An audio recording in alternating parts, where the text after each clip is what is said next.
Hey guys, today we're going to have a bit of a long form installation video. A mod that people have requested heavily is the hammer mod for the Wave Alpha, as well as the Charge series, which I have here. And so this installation video will go over how to install the hammer on both of them, as well as I am starting to sell, as you can tell before you, these are not regular Leatherman colors, some new scales made out of G10. So I have red and blue, and then I'll have some other colors as well coming soon, as well as some treated ironwood that I machined. So this installation video will be a 2-in-1. I'll go over how to install the scales as well as the hammer. So let's start with the tools that you're going to need, and that's going to be 2 T10. You can have 2 sets of ratcheting or just a regular screwdriver, or whatever your combination is, but I'm going to use 1 ratcheting and 1 regular screwdriver. So for mine, what we're going to do is go ahead and take out the pocket clip. And what I'm going to do is completely remove the scales. We'll talk about a general layout on how to remember how to put stuff back together, and then we'll rebuild everything from the ground up. So first thing we're going to do is we're going to remove, actually I'm going to start with the bottom here. So I'm going to remove my hammer mod. And so you're going to lock in your screws on both sides.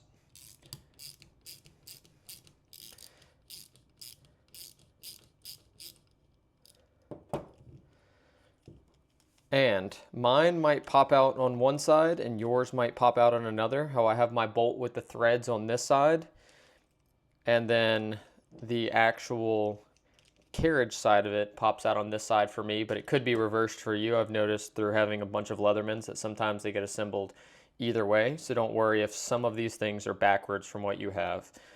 Now, when I take my hammer mod out, I'll have some washers and stuff that drop out, but you will not have this with yours. So I'm going to put these to the side. And then on this side, I'm going to go ahead and remove these internal tools. So I started on the side that has the can opener and the bit driver. And I'm going to set them close to out of frame over here, but I'm going to set them on the left side. Or, sorry, I'm working on the tool like this. I'm going to set them on the right side.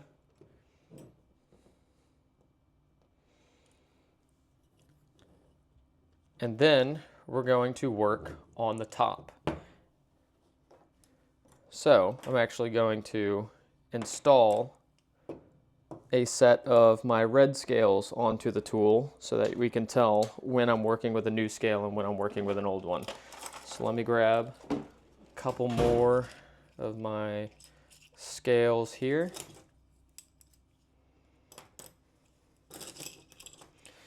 All right, and then we'll do the same thing to the top.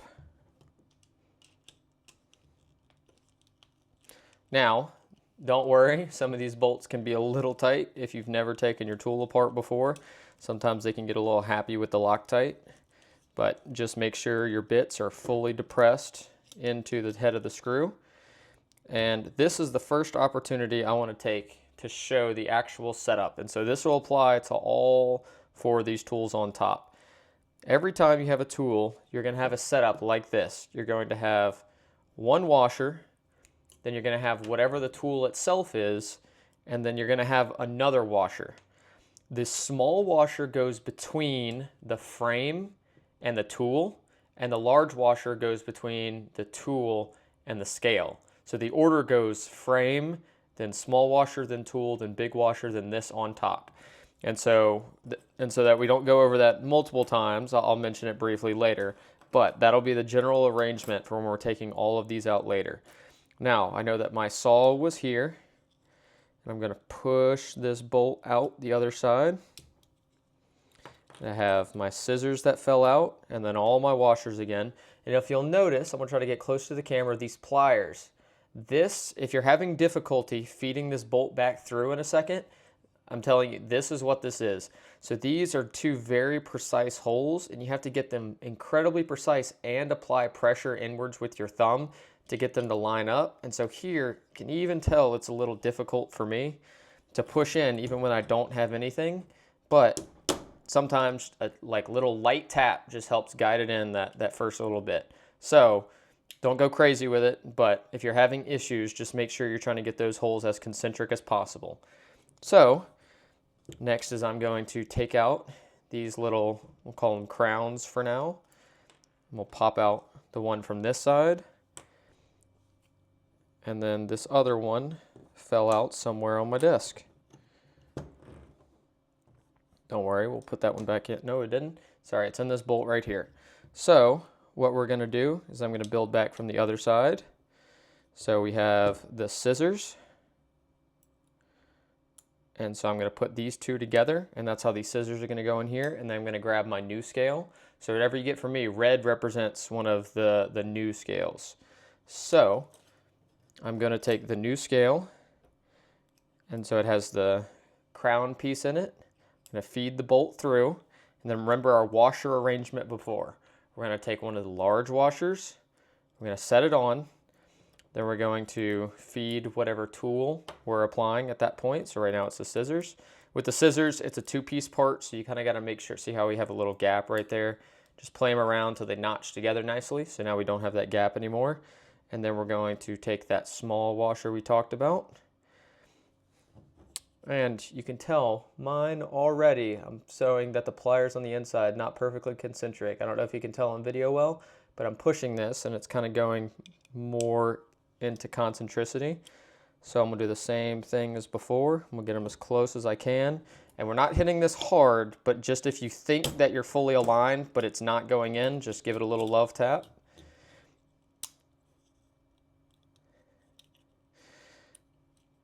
Okay, and then we're gonna build up from the other side. So, like we said, we have a small washer, and then we have the tool itself.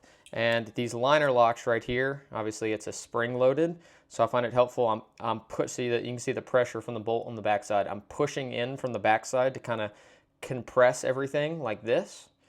And then I'm going to place this tool on, and I'm compressing it. And then you notice if I don't press it, see how the bolt doesn't stick through the tool right here, so then your washer will fall out of place. And then the trickiest part about all the installation is just holding everything where you want while you bolt things together. But that's part of doing it together, as it might happen to me as well. So I'm kind of going to let everything relax. And once I have this in place, I'm going to feed it all back on again, because it's a little too difficult to hold everything in place and feed your scale on and your bolt down and everything. So putting pressure here just like this. I'm going to put this crown in, and then you see my index finger on the back side is still applying pressure. Just a little bit of pressure to the back side of that screw stops it from turning, plus just the internal friction. And then now we have reassembled the top part of these tools. Now I'm going to try and make this process a little speedier, or this video a little speedier, for the people who are here for the hammer installation. And so when you're installing the hammer, obviously you won't be installing new scales, you'll just use what you already have. And so I found where my missing washer went. It was a little stuck on the G10 earlier.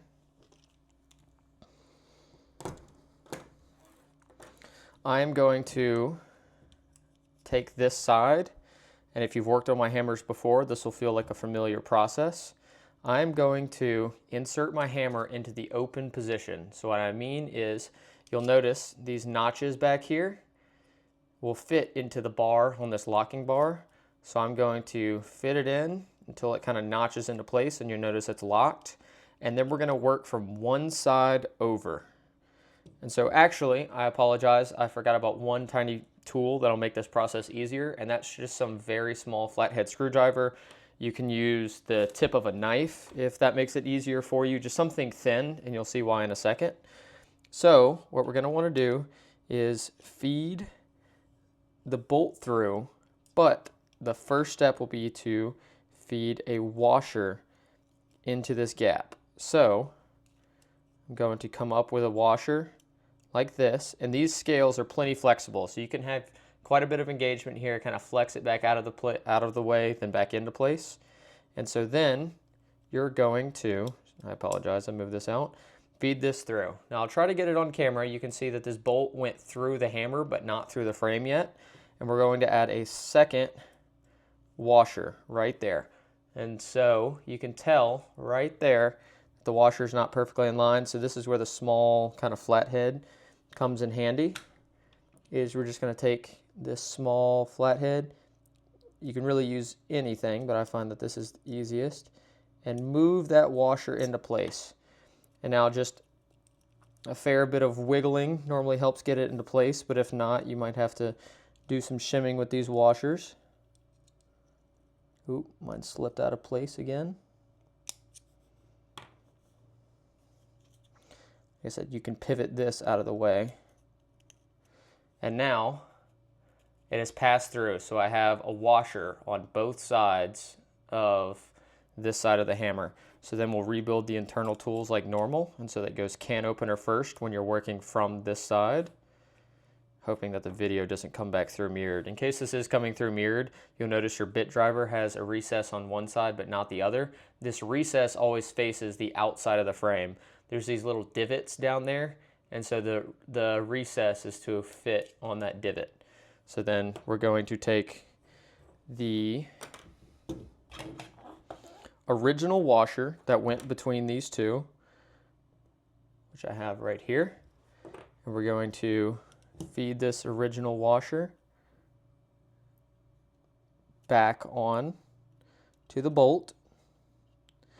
See, the washer is fed onto the bolt, and then you're going to back it out to where it's just overlapping just a little bit and try to slide your bit opener into place, or your bit driver into place. My apologies. All right. Now I'm able to slide this even further. And so what we're going to want to do is get it to past the frame. So right now, the end of my screw is right here. So it's not before the frame. I've successfully gone into the frame, but not into the hammer yet. I do understand this is a tedious process, but to get you the best product possible, it's kind of what has to be done. So I'm going to insert another washer right here. We're doing all this because we don't want to scratch up your frame. I do like how a Leatherman looks. It'd be a shame to beat it all up, which might sound ironic if you're using a hammer, but I like to keep them in as good of condition as possible. So I'm going to use this just to help me push a little bit. And now that you have all the tools through, it won't hurt to pivot a tad bit. And so I can push this through right here. And then I'm going to take the other washer that goes right here, push this bolt through, and these two should line up. Put in the final screw. And right now, this is what you use to tune these the tension on these. So on mine's perfect. If your screw is too tight, like if you really crank down on this, you'll notice that these are really difficult to open. Simply just back this off and it'll allow the tools to be opened and closed easier. And then you can test by making sure that your hammer opens and closes smoothly, which mine does. And the whole tool should open and close. And so for the other side, it's the exact same process. You just take off these scales, take off the bottom, crowns, make sure your washer alignment is the same. It's the exact same process, just mirror it to the other side. Thank y'all.